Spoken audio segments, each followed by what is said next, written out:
Feyenoord kalah dari Inter Milan, Van Persie soroti keputusan penalti. Feyenoord gagal mengulang sukses atas wakil Italia. Menjamu Inter Milan di leg pertama 16 besar Liga Champions, anak asuh Robin van Persie kalah 0-2. Hasil ini berbeda dengan playoff lalu. Kala itu Feyenoord bersua AC Milan dan menang 1-0 sebelum menahan imbang di San Siro dan lolos ke 16 besar. Sebenarnya tidak ada yang salah dengan performa tuan rumah dini hari tadi. Mereka mampu mendominasi, terutama di babak pertama. Akan tetapi gawang Timo Wellenreuter malah kebobolan 2 menit jelang jeda. Adalah Marcus Thuram yang mencetak gol pembuka di Stadion De Kuip. Setelah itu di awal babak kedua Lautaro Martinez menggandakan keunggulan Inter Milan. Usai laga Van Persie menyebut performa anak asuhnya sudah bagus. Kami mengawali laga dengan baik dan babak pertama berjalan baik. Kami memberikan banyak tekanan kepada mereka tanpa menciptakan peluang besar, ungkap Van Persie kepada Ziggo Sport. Sayangnya kami kebobolan pada peluang pertama mereka. Anda tahu itu bisa terjadi dengan penyerang seperti Thuram. Kami kebobolan terlalu dini di babak kedua dan itu menghilangkan momentum, imbu legenda Arsenal. Feyenoord bisa saja kalah 0-3 dari Inter Milan. Sebab di babak kedua tim tamu mendapat hadiah penalti. Beruntung untuk tuan rumah, eksekusi Piotr Zielinski gagal. Tendangannya mampu diblok dengan baik oleh Timo Wellenreuter. Terlepas dari keberhasilan sang penjaga gawang, hadiah penalti untuk I Nerazzurri dipertanyakan Robin van Persie. Dia yakin 100% kejadian tersebut tak layak diganjar tendangan 12 pas. Timo membuat kami tetap bertahan dalam permainan dengan penyelamatannya atas apa yang sebenarnya bukan penalti, ujar Van Persie.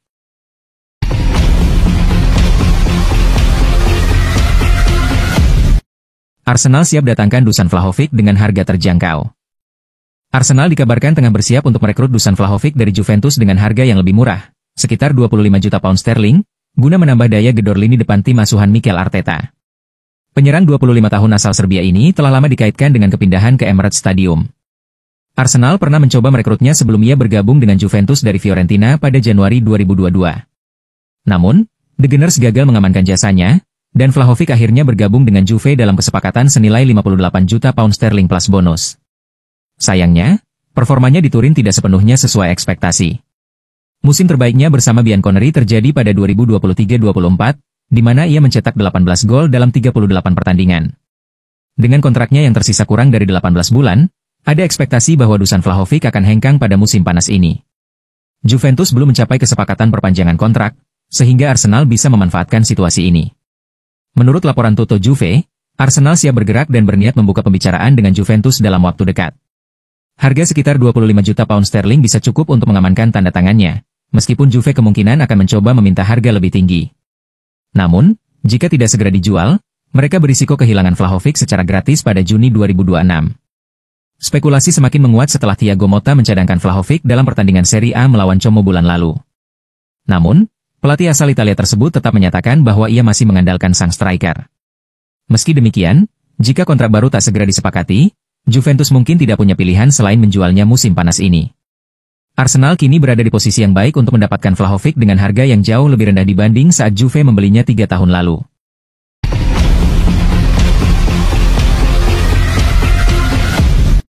Hadapi AC Monza, Simone Inzaghi akan istirahatkan Lautaro dan Thuram. Gol Marcus Thuram dan Lautaro Martinez membantu Inter mengamankan kemenangan atas Feyenoord di Liga Champions. Namun, menurut laporan Calcio Mercato, penyerang asal Prancis itu masih belum sepenuhnya pulih dari cedera pergelangan kaki yang dialaminya, dan penyerang asal Argentina butuh waktu untuk memulihkan energi. Meskipun tampil penuh determinasi dan memberikan kontribusi besar dalam laga di Rotterdam, gerakan Thuram tampak tidak secepat biasanya. Biasanya, pemain berusia 26 tahun itu memiliki kecepatan dan kelincahan luar biasa, tetapi dalam pertandingan terakhir, ia terlihat sedikit kaku dan kurang lepas dalam pergerakannya. Hal ini diduga karena masih merasakan nyeri atau setidaknya ketidaknyamanan akibat cedera tersebut. Thuram berjuang melawan cedera, perlu waktu istirahat. Thuram sebenarnya sudah memaksakan diri untuk tampil dalam laga penting melawan Juventus meskipun belum sepenuhnya fit. Hal yang sama juga terjadi saat menghadapi Napoli dan Feyenoord. Karena itulah, ada kemungkinan pelatih Simone Inzaghi akan memberinya waktu istirahat dalam pertandingan menghadapi AC Monza akhir pekan ini. Begitu juga Lautaro yang hampir memainkan seluruh pertandingan Inter musim ini, harus diberikan waktu istirahat. Absen kedua pemain ini bisa menjadi peluang bagi 3 penyerang cadangan Inter. Marko Arnautovic adalah sosok yang mendapat jaminan bermain sejak awal, dengan teman duetnya antara Joaquin Correa atau Mehdi Taremi.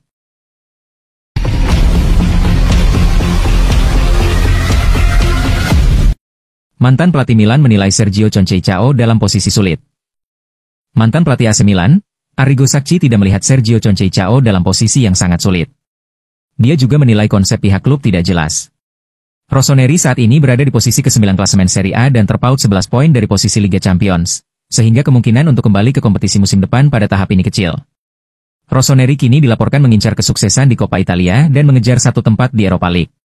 Ini merupakan penurunan target dari sebelumnya yang fokus mengejar posisi 4 besar di akhir musim nanti. Dalam kolom terbarunya yang terbit di La Gazzetta dello Sport, Arrigo Sacchi mengklaim jika masalah Milan bermula dari kurangnya kejelasan ide. Ia mencontohkan keputusan klub terhadap Julen Lopetegui musim panas lalu. Mantan pelatih Real Madrid, Sevilla, Wolves, dan West Ham itu hampir ditunjuk sebagai pengganti Stefano Pioli, namun batal setelah mendapat tanggapan yang kurang menyenangkan dari para pendukung Rossoneri. Sacchi merasa jika direksi Milan diyakinkan oleh Lopetegui, mereka seharusnya tetap pada pendirian mereka, apapun tanggapan dari para pendukung. Sacchi juga mengemukakan jika seandainya Silvio Berlusconi masih memimpin tim dan dia dipengaruhi oleh penggemar atau jurnalis di masa lalu, maka dia tidak akan pernah mengambil alih Milan. Pada akhirnya, Sacchi merasa situasi Sergio Conceição rumit, bahkan untuk sekedar menyelamatkan pekerjaannya di San Siro. Ia merasa kurangnya kekompakan merupakan masalah terbesar, terlepas dari hasil atau kurangnya gol di lapangan.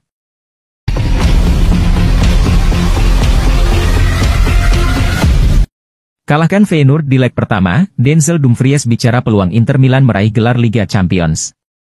Denzel Dumfries turut membantu Inter Milan meraih kemenangan melawan Feyenoord di laga leg pertama babak 16 besar Liga Champions. Di pertandingan yang berakhir dengan skor 2-0 tersebut, dia bermain selama 90 menit. Dengan kemenangan tersebut, Dumfries mulai yakin tentang peluang Inter Milan untuk meraih gelar Liga Champions musim ini. Saya sangat yakin akan hal itu. 2 tahun lalu kami mencapai final, jadi semuanya mungkin, ucapnya kepada Sky Sport Italia, Jumat 7 Maret. Berhasil tidak kebobolan melawan Feyenoord membuat Dumfries senang akan hal tersebut dan menginginkan rekannya terus bermain dengan baik. Tetapi kami harus selalu bermain baik, bahkan dalam bertahan. Kami senang dengan apa yang telah kami lakukan sejauh ini, tutur pemain timnas Belanda tersebut. Dalam laga ini, Dumfries bermain cukup baik dalam menjaga sisi kiri pertahanan Inter Milan. Melansir statistik permainannya dari Fotmob, dia sukses melakukan 2 tackle berhasil dari 3 percobaan. Sementara dari sisi penyerangan, pemain 28 tahun tersebut mampu melepaskan 2 tendangan yang tidak tepat sasaran ke arah gawang. Selain itu, Dumfries juga hanya berhasil melepaskan 1 operan panjang akurat. Di Liga Champions musim ini, Dumfries selalu menjadi pilihan utama Simone Inzaghi dengan bermain sebanyak 8 pertandingan. Namun, ia belum mencetak gol atau assist di ajang bergengsi antar klub Eropa tersebut. Pemain nomor punggung 2 itu juga menjadi bagian dari skuad Inter Milan saat dikalahkan Manchester City pada final Liga Champions musim 2022-2023. Di musim tersebut, Nerazzurri mampu mengalahkan tim-tim seperti Barcelona hingga mengalahkan rival sekotanya, AC Milan di semifinal.